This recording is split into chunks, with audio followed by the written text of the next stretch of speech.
Welcome to Atlas Explained, where every border carries a hidden story.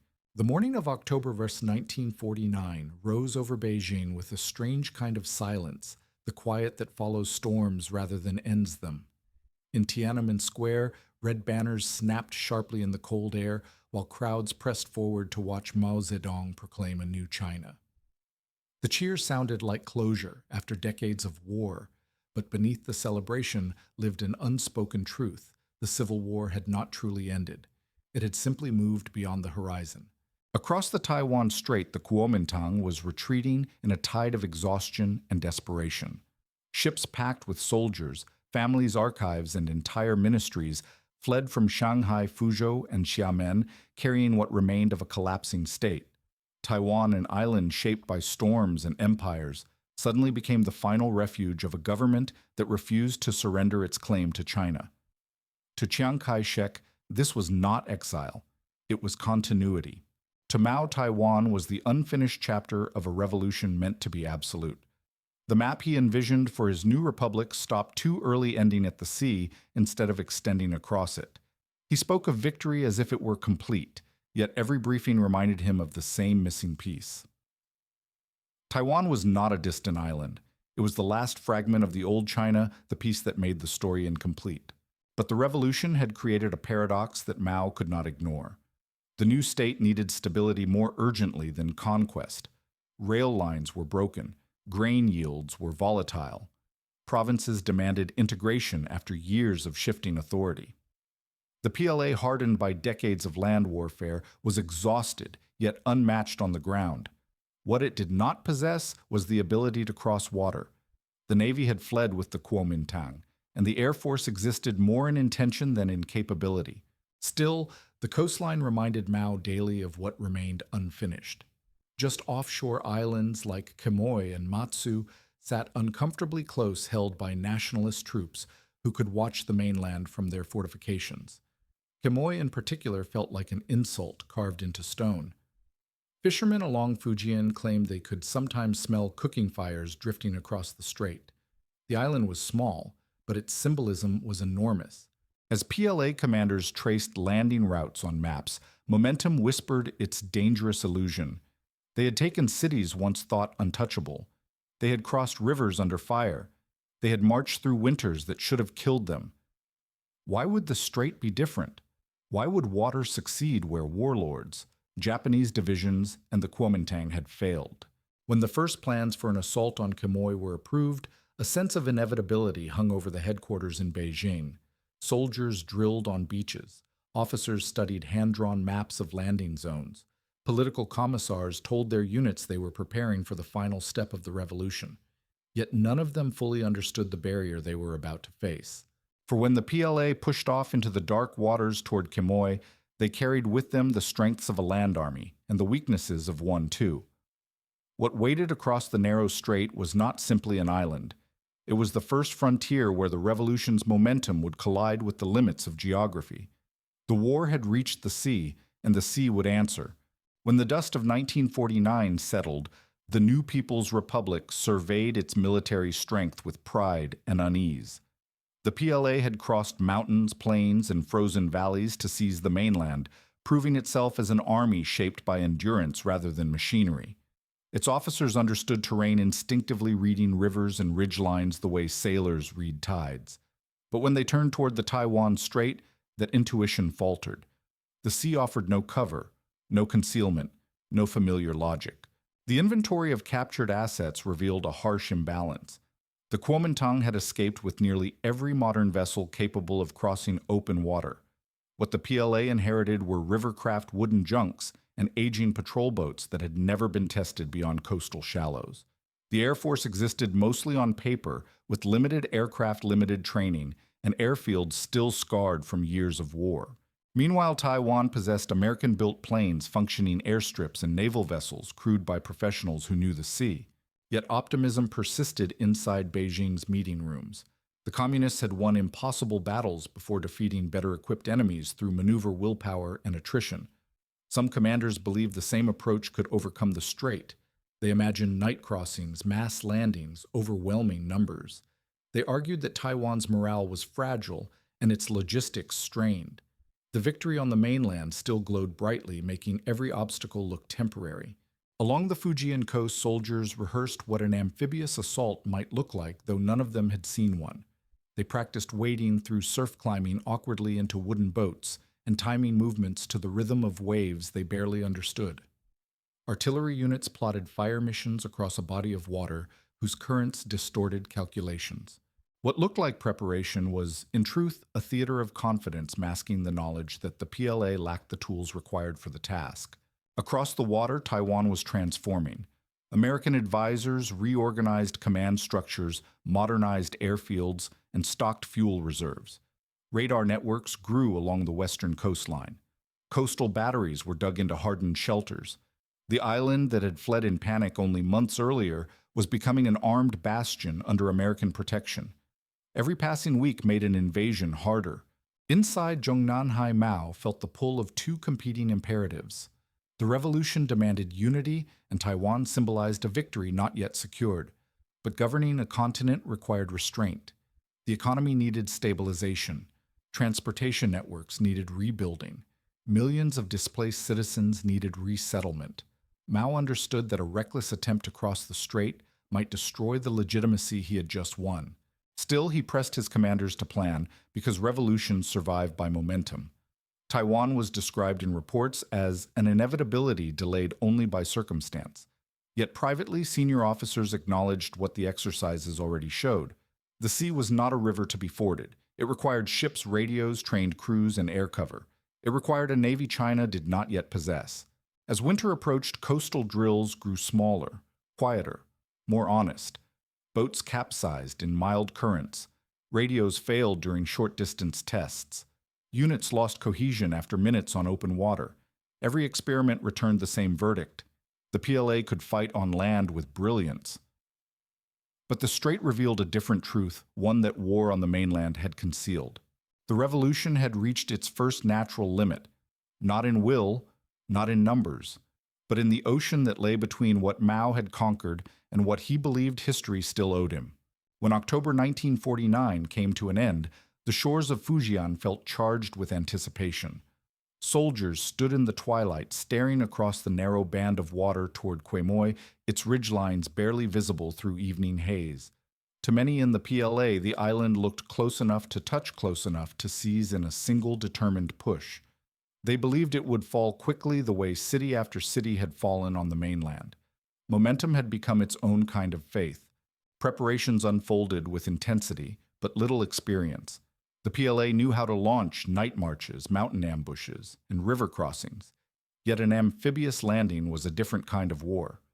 Soldiers rehearsed boarding wooden boats in the dark rifles held high to avoid seawater. Officers memorized hand-drawn maps of beaches they had never seen. Political commissars framed the mission as the final step in ending a century of disunity. Their words filled the gaps that training could not. Across the strait, Quemoy bristled with hidden fire. Chiang Ching-kuo had transformed the island into a fortified shield carving trenches into granite hills and burying artillery under reinforced casemates. Machine guns covered every angle of approach. Most decisive of all, American-supplied M5A1 Stuart tanks waited inland ready to counterattack any shaky beachhead. Quemoy was not a refuge. It was an armed gate blocking the road to Taiwan. On the night of October 25th, hundreds of PLA boats slipped into the water under a thin veil of cloud. They relied on speed surprise and the hope that currents would be kind. But the sea betrayed them almost immediately. Strong tides pulled units apart, scattering landing waves across the shoreline. Boats drifted too far north or too far south, arriving in fragments rather than formation. What should have been a coordinated assault became a string of isolated landings. Dawn exposed everything. As soon as defenders spotted movement, offshore flares arced into the sky, washing the surf in pale light. Machine guns opened from bunkers carved deep into rock. PLA soldiers leapt into water that clutched at their legs like soft mud, slowing their advance to a crawl. Grenades and mortars churned the beaches into a chaos of spray smoke and broken wood. Radios sputtered uselessly, their signals drowned by moisture and panic. Then came the sound that sealed the battle's fate. Stuart tanks rolled over Quemoy's ridgelines, their engines growling across fields still dark with morning shadow. PLA infantry, armed mainly with rifles and grenades, had nothing capable of stopping them. Bullets sparked harmlessly against steel hulls. Grenades bounced off like stones. The tanks punched through scattered PLA positions with a calm mechanical brutality. Reinforcement waves fared no better. Shells hammered incoming boats, turning some into collapsing skeletons of wood before they reached shore. Others capsized in the confused surf, throwing soldiers into churning water. The beach became a graveyard of shattered craft and stranded units fighting without coordination or hope of retreat. By afternoon, PLA pockets were collapsing one by one. When night returned, Quemoy was still in nationalist hands. The sea between the island and the mainland glimmered with a deceptive calm, as if mocking the violence it had witnessed. For the PLA, the defeat was not only military, it was conceptual. They had tried to fight the ocean with the instincts of a land army. The ocean had answered by revealing every weakness they possessed. The revolution had taken the mainland through endurance and improvisation, but at Guningtou those strengths dissolved into the tide. The sea had spoken clearly. The path to Taiwan would not be won by momentum. It would demand capabilities China did not yet have. The defeat at Guningtou settled over Beijing like a fog that no one wished to acknowledge. Official reports softened the scale of the loss, but along the Fujian coast, the truth could not be hidden. Soldiers still drilled, officers still briefed artillery, still fired practice shells into gray water. Yet the confidence that had carried the revolution across the mainland had cracked. The PLA had been stopped not by the Kuomintang alone, but by something more fundamental. The sea had revealed that willpower could not replace capability. Still, Mao refused to accept that the final chapter of the Civil War could be postponed indefinitely. If China lacked the ships to take Taiwan, then it would take Taiwan with whatever floated. Fishermen's boats, merchant vessels, river barges, patched patrol craft. Anything with a hull was marked as a future invasion tool. Teams moved along the coastline inspecting wooden frames and measuring keels, painting red characters on boats deemed serviceable. Villagers complied quietly, though the loss of a boat meant the loss of a livelihood. Resistance existed only in silence. Workshops sprang up near the docks as carpenters reinforced fragile hulls with fresh planks. Young recruits hammered nails into beams that had never been meant for war. Dozens of boats lined the shore like an improvised armada, each one a reminder of how far China was stretching its ambition. Training exercises began with these vessels, awkward, unstable, and easily overturned. Soldiers practiced climbing aboard with rifles and packs, shifting their weight carefully to avoid capsizing before they even left the shallows. But the sea did not cooperate. Even mild currents pushed clusters of boats into one another, cracking wood and throwing men into cold water. Night drills ended in confusion as tides dragged vessels off course, scattering units that were supposed to land together. Officers attempted to calculate how many boats would be needed to move an army across the strait, but the numbers inflated to absurd heights. Every logistical model ended the same way: too many men, too few vessels, too much distance, too little control. Despite the mounting evidence, the plan moved forward because no alternative existed. The Navy could not be built quickly enough. The Air Force could not guarantee cover. Taiwan's defenses grew stronger with American support, and every month the Kuomintang remained intact on the island was a month in which Mao's revolutionary victory felt incomplete. The mass-crossing plan became less a strategy and more an act of defiance, a gamble powered by momentum rather than feasibility. In early 1950, Mao listened to a detailed briefing on the operation. Maps covered the table, annotated with departure points, current patterns, and landing windows. The plan relied on overwhelming volume on the idea that the strait could be crossed through sheer human mass.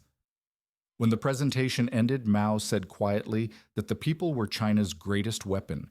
If the sea stood in the way, then the people would cross the sea. His conviction steadied the room, but it could not change the physics of water. Then the world shifted. On June 25, 1950, North Korean forces crossed the 38th parallel, igniting the Korean War. Within days, President Harry Truman ordered the U.S. 7th Fleet into the Taiwan Strait, declaring it a barrier neither side could cross. The wooden boats sitting along the Fujian coast suddenly faced more than currents and weather. They faced American destroyers, American aircraft, American guns. What had been risky against Taiwan alone became impossible under the shadow of the U.S. Navy. The mass-overwhelm plan collapsed overnight. Workshops fell silent. Boats sat half-repaired along the shore. Soldiers returned to inland duties. Fishermen reclaimed their vessels, repainting over red military markings as if erasing a dream that had never belonged to them. The invasion of Taiwan had not been canceled by choice. It had been crushed by reality. The sea could be crossed only with power China did not yet possess. And now, for the first time, another nation stood physically between Mao and the last unfinished piece of his revolution. The Korean War sent shockwaves across Asia, but nowhere did its impact fall harder than along the Taiwan Strait. When President Truman ordered the U.S. 7th Fleet to neutralize the waters between the mainland and Taiwan, the meaning was unmistakable. American warships would physically enforce a boundary that neither Mao nor Chiang could cross. The Civil War, once fought across cities and provinces, had been frozen by a foreign power with steel and engines. For soldiers stationed along Fujian, the sight was surreal. Days earlier, they had trained with wooden boats wobbling in the surf. Now they watched aircraft carriers and destroyers cut through the waves like moving fortresses. Radar masts turned with mechanical precision. Jet engines throbbed across the water. The contrast was overwhelming. China's improvised armada sat idle on the shore while American ships patrolled with the confidence of a navy forged in World War II. Inside Beijing, the strategic implications landed with brutal clarity. Mao had hoped that with enough will and manpower he could compensate for China's lack of naval strength, but the 7th Fleet transformed the problem entirely. Any attempt to cross the strait would no longer be a confrontation with the Kuomintang alone. It would mean war with the United States, a country whose air power and industrial output China could not match. The revolution had been built through sacrifice, but even Mao understood that sacrifice could not stop naval gunfire or carrier aircraft. The psychological effect was immediate. Along the coast, drills lost their urgency. Soldiers watched American ships through binoculars, aware that the barrier they formed was absolute. Workshops that had once hammered planks into fishing boats now sat silent. The invasion plan, once spoken of with fiery certainty, disappeared from briefings. Everyone understood the truth, but no one said it aloud. The strait no longer belonged to China. For Taiwan, the transformation was staggering. Only a year earlier, the island had feared collapse. Now, American aircraft patrolled overhead, and destroyers circled offshore like guardians. The Kuomintang government, which had retreated in exhaustion, spoke with renewed authority. Supplies increased, airfields expanded, confidence returned. The island that had expected annihilation now saw survival as inevitable. Mao wrestled with more than military calculations. There was humiliation in knowing that the final chapter of his revolution had been stopped by a foreign navy. China had endured invasion, occupation, and civil war, yet the fate of Taiwan was now decided by ships flying American flags. Mao spoke publicly of temporary postponement, but internally he recognized a deeper shift. China could not challenge the United States at sea. Not yet. The presence of the 7th Fleet reshaped Beijing's long-term thinking. It forced Mao to confront vulnerabilities he had never addressed. China lacked a modern navy. It lacked an air force capable of contesting control. Most dangerously, it lacked nuclear weapons at a time when American commanders openly discussed using them in Asia. The blockade across the strait was more than a line. It was a warning. As winter settled over Fujian, the beaches grew quiet. Waves rolled over the sand where soldiers had once practiced landing drills. The half-finished wooden boats warped in the cold wind, their planks separating their paint peeling. Across the water, American ships remained exactly where they intended to be. Their engines hummed like a reminder that some barriers could not be willed aside. The Civil War had reached the sea. The sea backed by American steel did not move. When the Korean Peninsula erupted into war in June 1950, Beijing understood instantly that the conflict was more than a distant clash between North and South. It was a storm gathering at China's doorstep. American troops were landing in East Asia. U.S. bombers were flying near Manchuria. The 7th Fleet now held the Taiwan Strait. Mao saw a tightening arc around his new republic, and realized that the greatest threat to China no longer sat offshore but on its northern frontier. Plans for Taiwan vanished almost overnight. Officers who had studied beach landings now pored over maps of Korean valleys and winter passes. Ammunition grain uniforms and manpower that had been allocated for the coastal front were rerouted north. The wooden invasion boats already rendered useless by the Seventh Fleet were abandoned entirely. China's military focus pivoted from retaking an island to preventing American forces from reaching the Yalu River.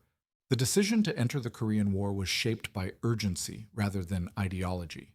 Mao believed that if the United States controlled the entire peninsula, China's northeast would lie exposed and the revolution could be strangled before it grew roots. The People's Volunteer Army crossed the Yalu under cover of darkness, bringing with them the same endurance that had carried them through decades of civil war. But Korea was unlike any battlefield they had fought before. In the mountains, the PLA's strengths reappeared.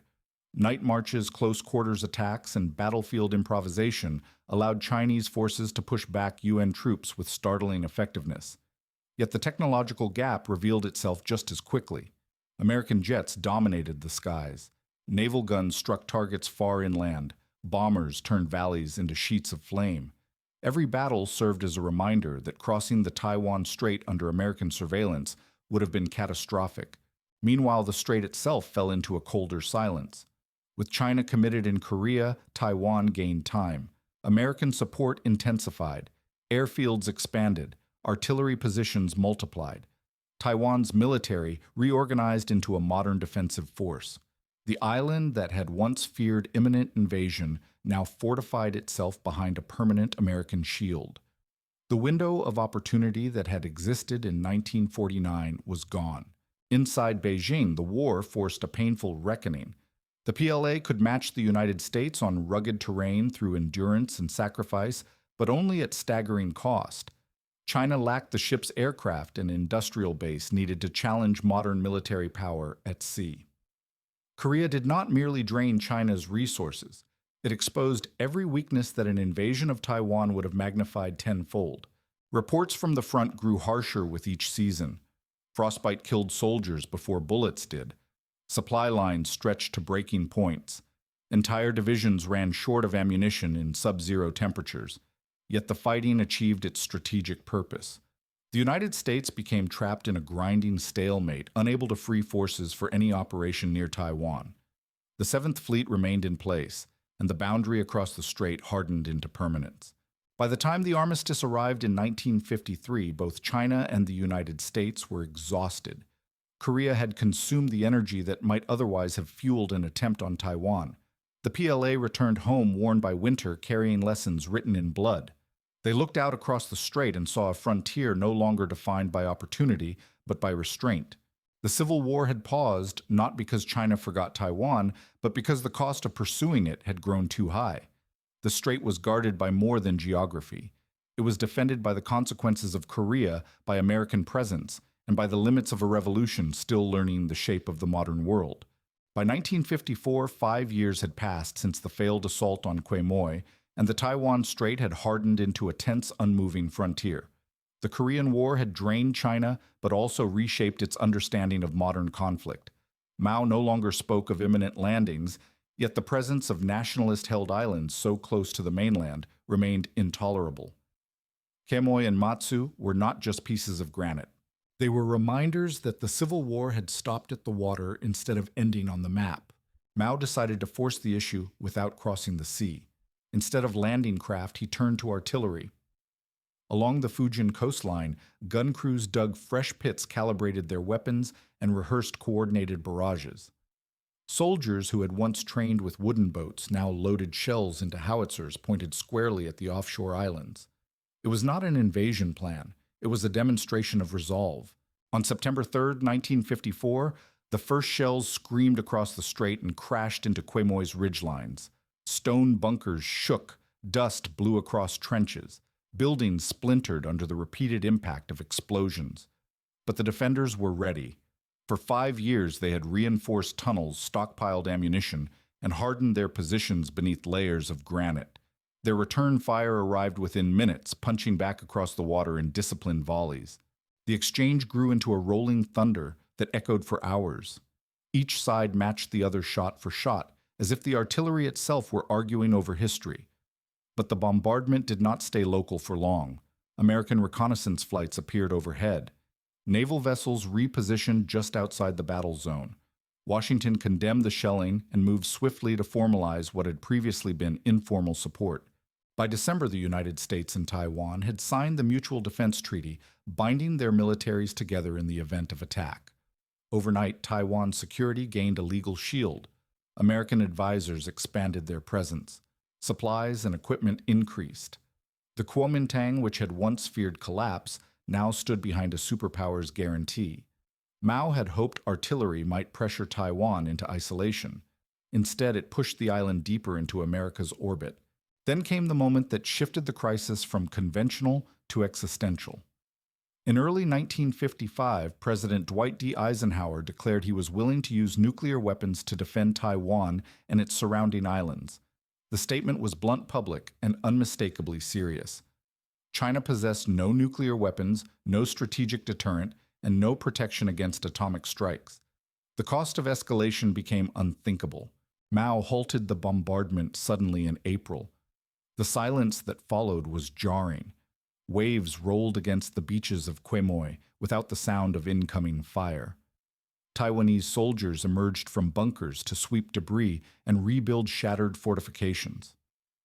Along the mainland coast, PLA gun crews stood down their artillery pointed at islands now shielded by the threat of nuclear retaliation. The crisis ended without a shift in territory, but its implications cut deep. China had tested American resolve and found it unshakable. Force alone could not break the shield protecting Taiwan. The limits revealed in Korea were now reinforced by Cold War reality. Mao had learned that even artillery could not move a boundary backed by nuclear certainty. The strait remained unchanged, but the lesson was clear. Some frontiers could be shaken but not shattered. Not yet. When the guns fell silent in Korea in 1953, China entered a new phase defined not by offensives, but by reconstruction. The war had strained every artery of the young republic. Rail lines buckled under supply loads. Factories ran on broken machinery. Entire divisions returned home exhausted, carrying rifles rusted by freezing winds. Mao understood that before he could look across the Taiwan Strait again, he had to rebuild the country that had survived only through endurance. Reconstruction began at a scale unseen in modern China. Bridges dynamited during the Civil War were rebuilt stone by stone. Railroads expanded across the north to move coal and steel into the industrial heartland. New factories rose with Soviet assistance, where engineers trained Chinese workers to operate machines that would shape the country's next decade. The PLA reorganized, standardizing command structures and teaching soldiers skills beyond infantry tactics. China was rebuilding not just an army, but a state. Across the water, Taiwan underwent its own transformation, one equally profound but shaped by different pressures. Backed by American aid, Chiang Kai-shek's government accelerated modernization with urgency. Airfields were upgraded. Radar stations scanned the sky for signs of PLA aircraft. Bunkers multiplied along the western coastline. Taiwan was no longer a desperate refuge. It was becoming a fortified island armed with modern systems and guided by strategic partnership with the United States. Economic development deepened the divide. On the mainland, China pushed for socialist industrialization, building heavy industries to support a future military capable of more than defending its borders.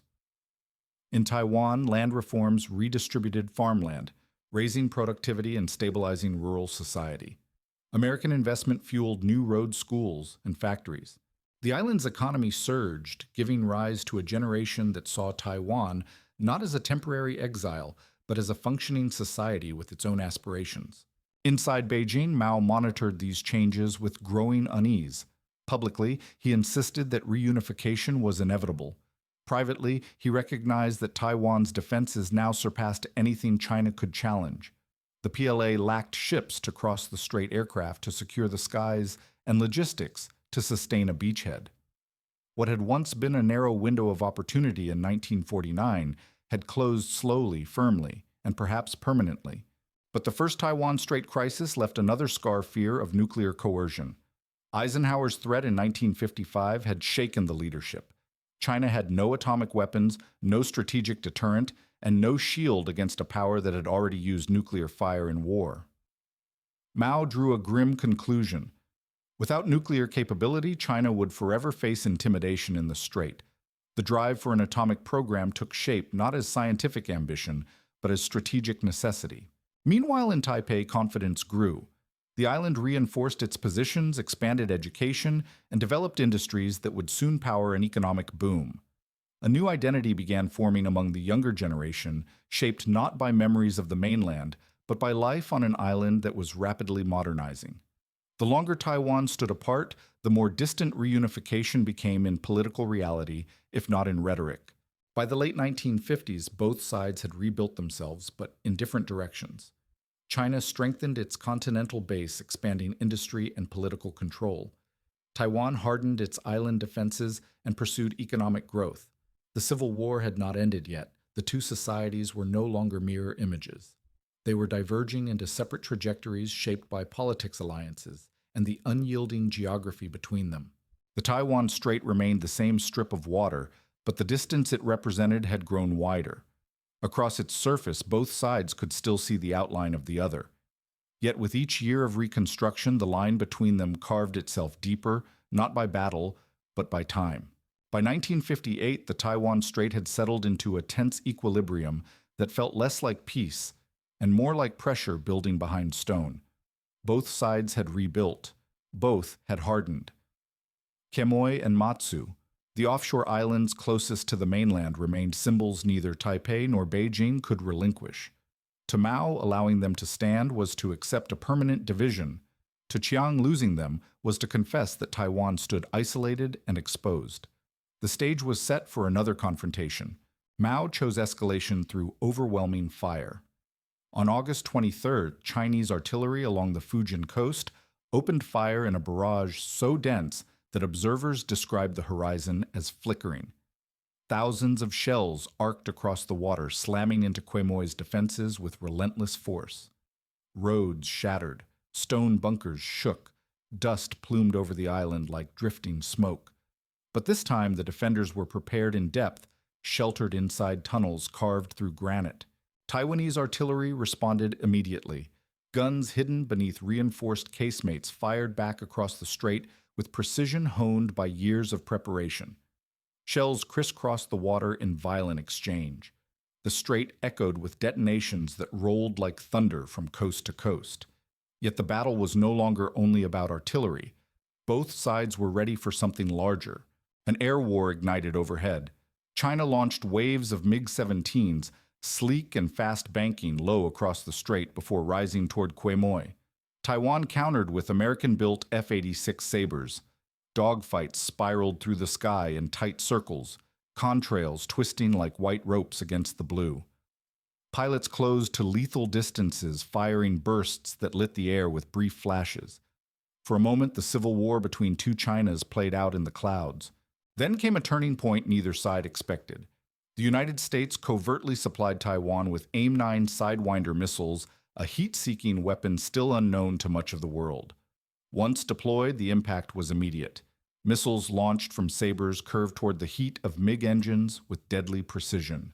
Several Chinese aircraft fell in explosions of flame and debris. The skies over the strait suddenly belonged to Taiwan, not through numbers, but through technology. Below the air battles, the effort to resupply Quemoy became a fight against both artillery and time. Taiwanese ships zigzagged through incoming fire, their wakes carving frantic patterns across the water. Some burned in the surf, some limped onward. American reconnaissance aircraft circled high above, feeding intelligence to ensure that supply lines did not break. If Quemoy fell, the political cost would be immense for Taipei and unacceptable for Washington. Inside the tunnels of Quemoy, soldiers endured choking dust, collapsing ceilings, and endless noise. Heat from continuous artillery fire made the underground chambers stifling. Yet morale held. Every hour they endured weakened Beijing's position. If China could not force Quemoy to buckle under such overwhelming fire, then the island was not a stepping stone. It was a wall. Mao soon realized that the crisis was shifting out of his control. The bombardment had not isolated Taiwan. Instead, it had drawn the United States deeper into the conflict. Soviet support proved uncertain. Resources on the mainland were strained by reconstruction efforts. Escalation now risked triggering full-scale war with a nuclear-armed superpower. The costs outweighed the gains. On October 25th, Beijing ordered a partial ceasefire.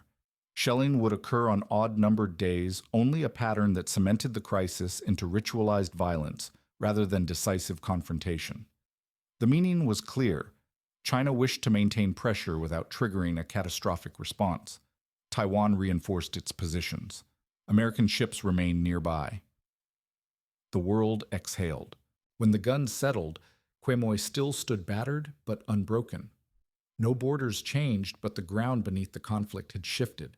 The crisis proved that artillery aircraft and political willpower could not break the shield surrounding Taiwan. The limits revealed in 1949 and confirmed in 1954 were now undeniable. The strait had become more than geography. It was a boundary drawn by alliances, technology, and the balance of global power, and neither side could cross it without risking everything. By the end of the 1950s, the Taiwan Strait no longer resembled the contested frontier of a civil war. It had hardened into a boundary shaped by geopolitics rather than ideology. Mao had thrown armies, artillery, and political pressure at the islands across the water, yet the map had not shifted an inch. Taiwan remained fortified, confident, and protected by the most powerful navy in the world. China remained determined, frustrated, and unable to alter the facts imposed by the sea.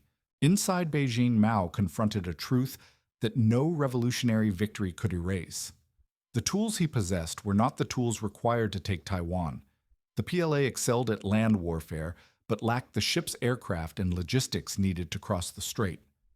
Every attempt to pressure Taiwan had brought the United States into the conflict with unmistakable resolve, and the nuclear threats during the first Taiwan Strait crisis revealed a danger more absolute than any conventional obstacle. China was exposed in a world where deterrence depended on weapons it did not yet have. Taiwan, meanwhile, advanced further from the world Mao sought to reclaim. Its economy grew rapidly under American aid. Industrial zones expanded. Roads, ports, and factories multiplied. A generation came of age on the island with memories rooted not in the mainland but in a society evolving on its own terms. Politically authoritarian, yet economically vibrant, Taiwan was becoming something distinct, something self-sustaining. Reunification was still spoken of, but increasingly as a slogan rather than a real possibility. As the 1960s unfolded, Mao's strategic priorities shifted. The failures in the Strait had highlighted vulnerabilities that could no longer be ignored. China needed industry technology, and above all, a nuclear deterrent to prevent foreign coercion. The pursuit of an atomic bomb gained urgency not from ambition, but from the memory of Eisenhower's threat. In Mao's view, China could not reclaim Taiwan until it ensured that no foreign power could freeze its decisions with the fear of annihilation. Taiwan hardened its defenses in response. Missile sites were constructed. Air defense networks expanded. American support deepened even as diplomatic winds began to shift. The island no longer feared immediate invasion, yet it understood that the danger had merely changed form. The two sides were now locked in a long-term, unresolved standoff shaped not by battlefield momentum, but by the trajectories of two diverging societies. By the early 1970s, global realignment further altered the landscape. The United States sought rapprochement with Beijing to counter the Soviet Union. Taiwan, once the central pillar of American strategy in Asia, found itself diplomatically sidelined even as military support continued. For Mao, this shift confirmed what years of struggle had already taught him: power in the modern world was measured through capability, not will. When Mao died in 1976, he left behind a revolutionary state that had transformed China but failed to finish the war that had defined his rise. His successors adopted a new tone, speaking of peaceful reunification rather than imminent liberation. Not because the goal had changed, but because the means had. China needed modernization more urgently than confrontation. The revolution had reached the sea and found that history would not bend to determination alone. Along the Fujian coast, the strait looked deceptively calm. Waves rolled toward beaches where landing drills had once left footprints. On clear days, the outline of Quemoy was still visible close enough to feel familiar, yet separated by a distance that decades of conflict had turned into something far greater than geography. Mao never conquered Taiwan because he confronted limits. No revolution could overcome an ocean. He could not cross a superpower. He could not challenge a technological gap. He could not close in time, and a world order that placed Taiwan behind a shield, China was not ready to break. The boundary in the strait was not drawn by surrender, but by reality. And reality did not move.